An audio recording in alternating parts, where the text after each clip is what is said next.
लोग मौजूद हैं वो आए हुए हैं, इकट्ठा हुए हैं। आप सबके सहयोग की हमें ज़रूरत है।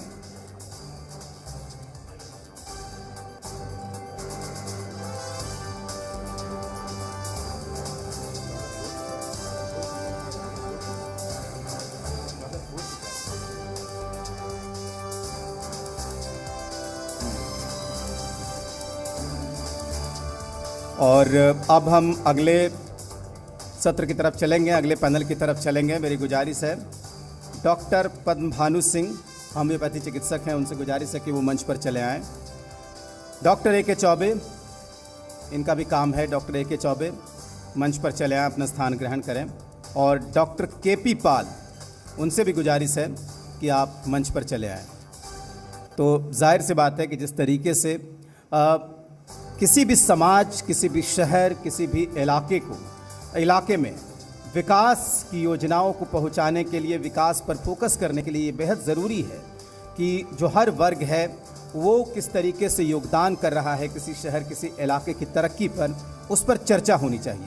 ये बेहद ज़रूरी है। और आज हम यहाँ पर अगर बैठे हैं तो इसी बात पर चर्चा करने के लिए, इसी बात पर फोकस करने के लिए यहाँ पर बैठे हैं। तो अगला जो पैनल है वो बेहद महत्वपूर्ण है। यहाँ के 3 चिकित्सक हैं जो हमारे बीच में जुड़े हुए हैं, doctor Padmabhanu Singh, doctor A के चौबे और डॉक्टर के पी पाल। उनसे हम बात करेंगे और जानने की कोशिश करेंगे कि किस तरीके से वो आपकी सेवा में दिन रात अनवरत लगे हुए हैं। तो एक और महत्वपूर्ण सत्र जिसे यहाँ पर शुरू करने के लिए मैं जुड़ गया हूँ, आपके साथ तमाम लोगों का सहयोग अपेक्षित है। एक बार फिर से परिचय कराना चाहूँगा, डॉक्टर पद्मभानु सिंह हैं, डॉक्टर ए के चौबे हैं और डॉक्टर के पी पाल हैं। आप सबका बहुत पद्मभानु प्रताप पद्मभानु सिंह, मेरा भानु प्रताप श्रीवास्तव, डॉक्टर ए के चौबे। ठीक है, अब इस कार्यक्रम की हम शुरुआत करते हैं। पद्मभानु जी, सबसे पहला सवाल आपसे कि बिहार में भी मैंने होम्योपैथी के बड़े बड़े इवेंट किए हैं, हमारे चैनल ने भी किए हैं, तो बिहार में क्या स्कोप है होम्योपैथी को लेकर, और ख़ासकर बेतिया में किस तरीके से लोगों का रुझान बढ़ रहा है? सबसे पहले आपके चैनल को एक यहाँ बेतिया में प्रोग्राम कराने के लिए और इस तरह से हम जनमानस तक पहुँचने के लिए और यहाँ से क्षेत्रीय प्रतिभा को सामने रख करके क्वेश्चन पूछने के लिए आपको साधुवाद देते हैं, धन्यवाद जनाते हैं और आशा करते हैं कि इस तरह की प्रोग्राम भविष्य में होंगे। अब क्वेश्चन पे आते हैं कि होम्योपैथी की संभावनाएं इतनी बड़ी है कि आने वाले समय में यह लोगों की मजबूरी बन जाती है कि होम्योपैथी अपनाना ही पड़ेगा, क्योंकि बड़े बड़े चिकित्सक जो बड़े बड़े संस्थान से जब पैलिएटिव ट्रीटमेंट कर मरीजों को यह भरोसा दिला करके छोड़ दिया जाता है कि कैंसर में अब इसका 4th स्टेज में इलाज नहीं है और उनको लास्ट होप यह दिया जाता है कि अब इनको सेवा करने की ज़रूरत है। तो उस सेवा के नाम पे जब मरीज को ट्रीटमेंट विड्रॉ कर दिया जाता है तो वैसे केस में जब उनको मरने के लिए जब उनके घर पे छोड़ा जाता है, मतलब जहाँ एलोपैथी हाथ खड़े कर देती है, जहाँ पे एलोपैथी अपने सारे सिस्टम से क्यूरेबिलिटी रेंज को तलाशने के बाद जब पैलिएटिव भी फेल होता है तो उनको फिर इतनी महंगी सिस्टम को एफोर्ड करने के लिए सब लोगों के पास इतनी क्षमता रहती नहीं है, क्योंकि हमारे सोसाइटी में 97% ऐसे लोग हैं जिनको चिकित्सा करने के लिए 2 दिन पहले से मनी मैनेजमेंट के चक्कर में पड़ना पड़ता है। केवल 3% ऐसे लोग हैं जो अचानक जहाँ चाहे वहाँ पे चिकित्सा अपना एफोर्ड कर सकते हैं। तो मेजॉरिटी जो हमारी सोसाइटी है वह हेल्पलेस नज़र आती है। वैसे लोग जो बड़े हॉस्पिटल से निराश होकर के जब अपने घर पे आते हैं तब उस समय एक चिकित्सक की ज़रूरत पड़ती है जो उनको पैलिएटिव केयर प्रोवाइड करे, डे टू डे उनको मैनेजमेंट करे, एक पेनलेस डेथ के लिए उनको रेडी करे और एक लंबी लाइफ सर्वाइविलिटी के लिए तैयार करे। और अगर वो क्यूरेबिलिटी रेंज नहीं है तो उनकी लाइफ स्टाइल इतनी इम्प्रूव कर दे कि वो एक 3 गुना 4 गुना 5 गुना लाइफ सर्वाइव कर सके और लास्ट में अंत जो होता है पेनलेस डेथ, इसकी इंश्योर करना, अगर इस जगह पे होम्योपैथी सबसे पहले उभर कर आती है। और यह इतनी होम्योपैथिक लो कॉस्ट चिकित्सा पद्धति है जो पॉकेट खर्च में आप महीनों की महीनों दवा कर सकते हैं। एक डॉक्टर चाहे तो अपने पॉकेट से हजारों मरीजों का इलाज कर सकता है। इसलिए आने वाले समय में यह होम्योपैथिक हमारी सोसाइटी की एक ऐसी पैथी ग्रो होने वाली है। बिल्कुल। ये जाहिर सी बात है कि अलग अलग चिकित्सा पद्धतियां हमारे देश में हैं, आयुर्वेद है, होम्योपैथ है, एलोपैथ है, और सब मिलकर लड़ाई लड़ेंगे तभी जो भारत और बेतिया जो है वो निरोगी बन सकता है। Doctor A.K. चौबे, अगला सवाल आपसे है कि आजकल एक युवाओं में बड़ा क्रेज़ दिख रहा है कि अपना वजन कम करने का या इस तरीके की, उसको लेकर क्या टिप्स देना चाहेंगे आप? सबसे पहले राजेश जी आपको और आपकी पूरी टीम को धन्यवाद। हमारे माननीय सांसद जी डॉक्टर संजय जायसवाल जी बड़े भाई हैं हम लोग के, इनका हमेशा आशीर्वाद हम लोगों को मिलता रहता है और इन्हीं के आशीर्वाद स्वरूप हम लोग आगे बढ़ते रहते हैं। देखिए, जहाँ तक मोटापे या ओबेसिटी की बात है तो हमारे समाज में इसको केवल एक कॉस्मेटिक कंसर्न माना जाता है। लोग ये समझते हैं कि अगर कोई मोटा है तो सुंदर नहीं दिखता है, कोई पतला है तो सुंदर दिखता है। लेकिन अगर आप असल में पूछें तो ओबेसिटी जो है वो बहुत सारी बीमारियों की गंगोत्री है, उससे बहुत सारी बीमारियां उत्पन्न होती हैं। तो केवल ओबेसिटी को आप मोटापे से न जोड़ें, उससे होने वाली जितनी तकलीफ़ें हैं अगर आप उसको भी ध्यान में देते हैं। जैसे मैं एक आंकड़ा आपको बताता हूँ, अगर हेल्दी कंट्रीज की लिस्ट बनाई जाए तो हमारी इंडिया 103 नंबर पे है। अगर टाइप 2 डायबिटीज़ की लिस्ट बनाई जाए तो चाइना के बाद हम हैं। इसके अलावा अगर आप देखें 1 लाख की जनसंख्या पर 272 लोग आपको कार्डियोवैस्कुलर डिजीज से मरते हैं। सेम कंडीशन अगर आप जाएं स्ट्रोक, तो वहाँ भी हम दूसरे मामले में हैं, यानी कि पूरे विश्व में भारत में स्ट्रोक से सबसे ज़्यादा मौतें चाइना के बाद होती हैं। तो अगर इन सब चीज़ को देखें तो डायरेक्ट या इनडायरेक्ट रूप से इसमें ओबेसिटी है। और प्रॉब्लम कहाँ है? प्रॉब्लम है हमारे डाइट में, हमारे सेडेंट्री लाइफ स्टाइल में, और जो स्ट्रेस आजकल के यूथ ज़्यादा ले रहे हैं उसमें ज़्यादा प्रॉब्लम है। जब तक इनका सुधार नहीं होगा ऐसे ही ये बढ़ती रहेगी। ठीक है। भानु जी, अगला सवाल आपसे है कि जो मौसमी बीमारियां हैं, जो अभी बरसात का सीज़न है, जो वायरल है, इससे लड़ने के लिए क्या सावधानी लोगों को बरतनी चाहिए और अभी कितने केसेस आ रहे हैं? पहले तो उपस्थित हमारे भैया भाजपा के सांसद और विधायक भैया लोगों को प्रणाम। कैसे उनके आशीर्वाद से हम लोग आगे बढ़े हैं, और आपके चैनल को भी बहुत बहुत धन्यवाद जो आपने हमें यहाँ बुलाया और अपनी बात रखने का मौका दिया।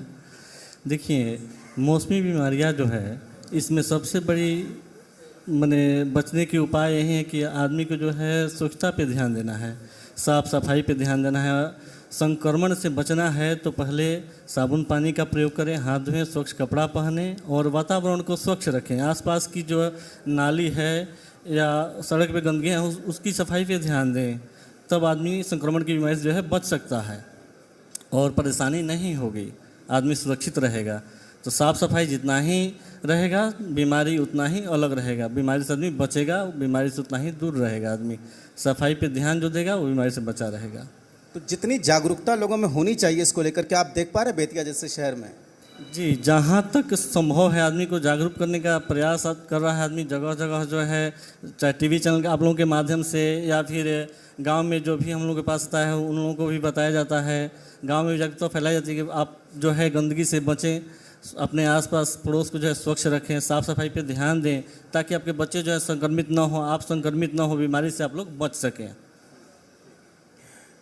पद्म भानु जी, अगला सवाल आपसे है कि अभी जो आप जिक्र कर रहे थे अपने पहले सवाल में कि जो लाइलाज बीमारी है जिसको आप कहते हैं, कि कुछ उदाहरण बता दीजिए ताकि शुरुआत में अगर लोग पहुंच जाएं आपके पास, होम्योपैथी के पास, तो फिर बाद में उनको दिक्कत ना हो और या बहुत खर्चे से भी बचेंगे और आसानी से निकल जाएंगे। जैसे हमारी जीवन जैसे ही स्टार्ट होती है तो सबसे पहले हमारे बच्चे कोल्ड एक्सपोजर से, उनकी बॉडी की इम्यूनिटी कमज़ोर होने से वे बार बार रिकरेंट कफ एंड कोल्ड से सफ़र करते करते फिर वो धीरे धीरे वो एलर्जिक राइनाइटिस, फिर नेज़ल पॉलिप, फिर फेरेंजाइटिस, फिर ब्रोंकाइटिस, अल्टीमेटम एज़मा में कन्वर्ट होते जाते हैं। Instead of curable range of treatment की जगह पे पेलिएटिव इंश्योर किया जाता है कि आप इन्हेलर ले लो, आप ऑट्रिविन ले लो। तो ये सब पेलिएटिव मेजर ऑफ थेरापी है, यानी इसके आधार पे हम तो इंस्टेंट रिलीफ दे सकते हैं। लेकिन क्यूरेबिलिटी रेंज नहीं तय कर सकते हैं, क्योंकि हर बदलते मौसम में उनको बीमारियां रिन्यू हो जाती है।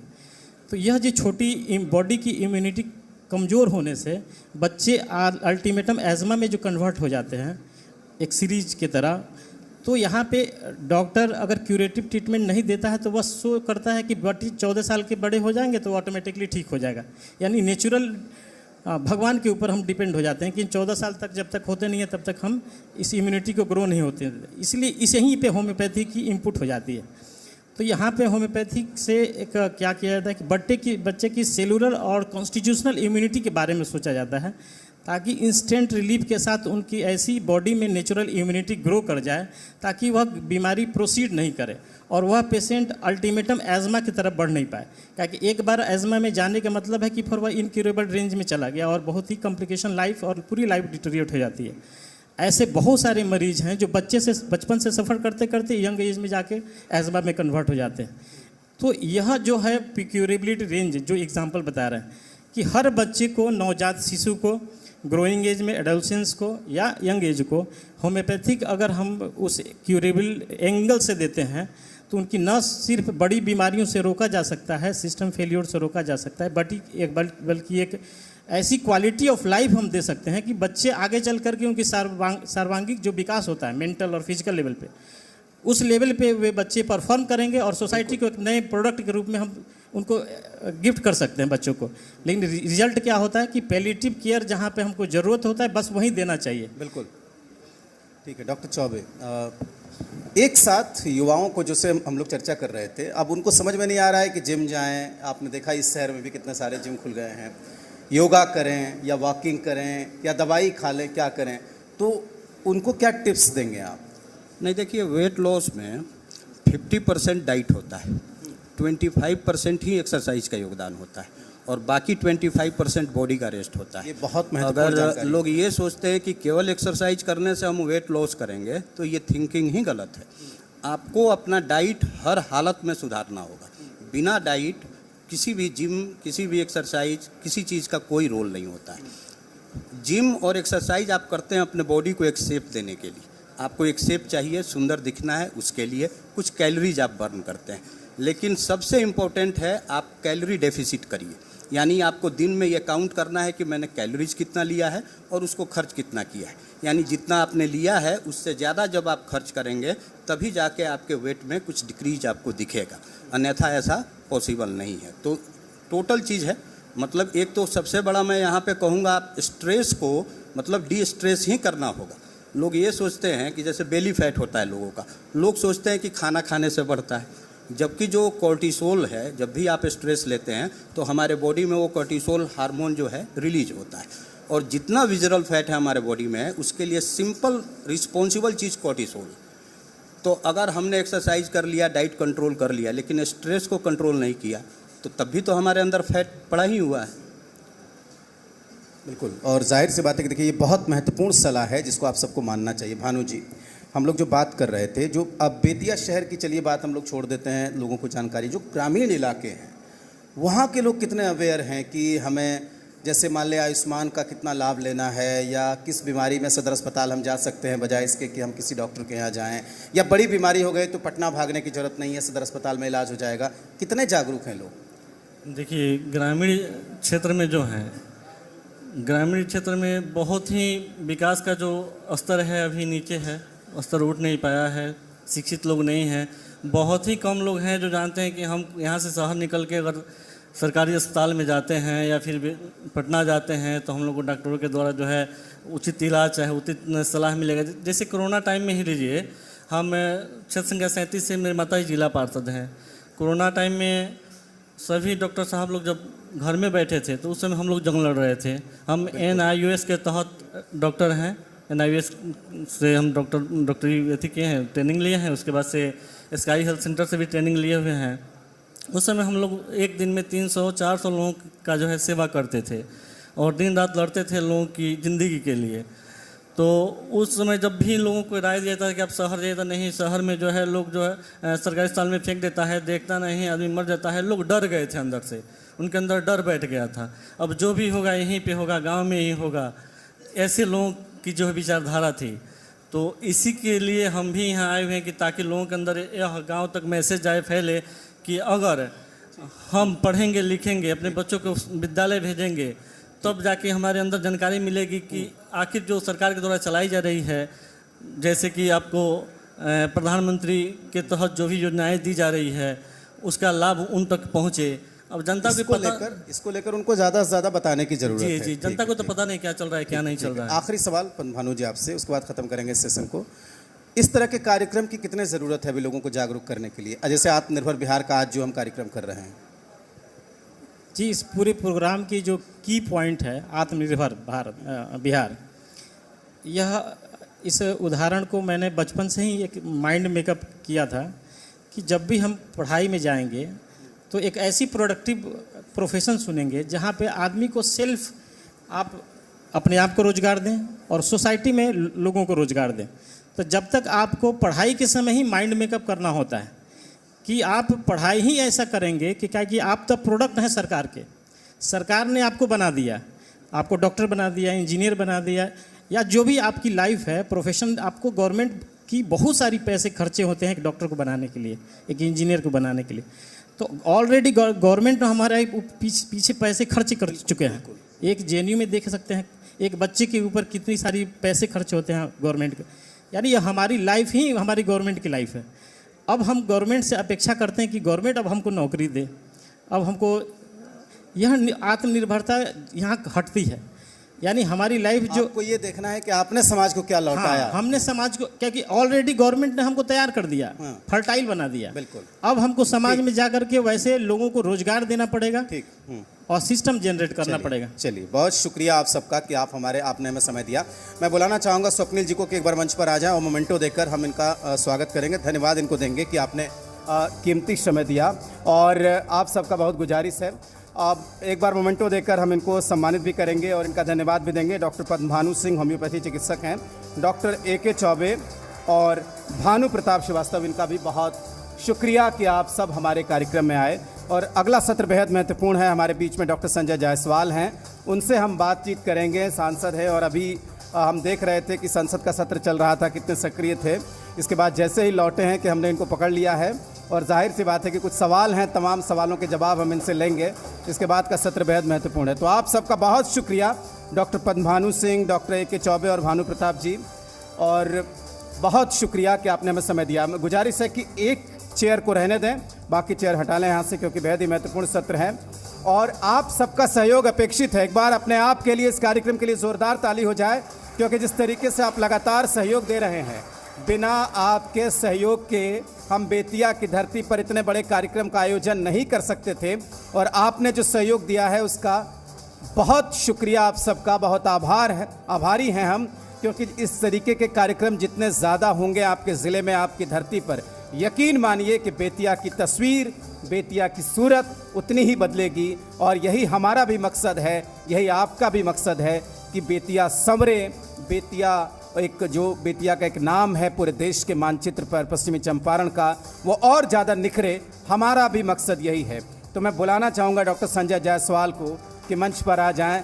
सांसद हैं, बिहार BJP के वरिष्ठ नेता हैं, और मैं इनसे सवाल जवाब की शुरुआत करूंगा। बता दें कि बिहार BJP के पूर्व अध्यक्ष हैं, बिहार BJP के वरिष्ठ नेता हैं, और आपके लोकप्रिय सांसद हैं, लगातार जीतते रहे हैं। इनसे कई सारे सवाल हैं मेरे पास इनके लिए, और सवाल मेरे नहीं हैं, सवाल वो हैं जो आपके सवाल हैं, जो आप पूछना चाहते हैं, वही सवाल यहाँ पर होंगे।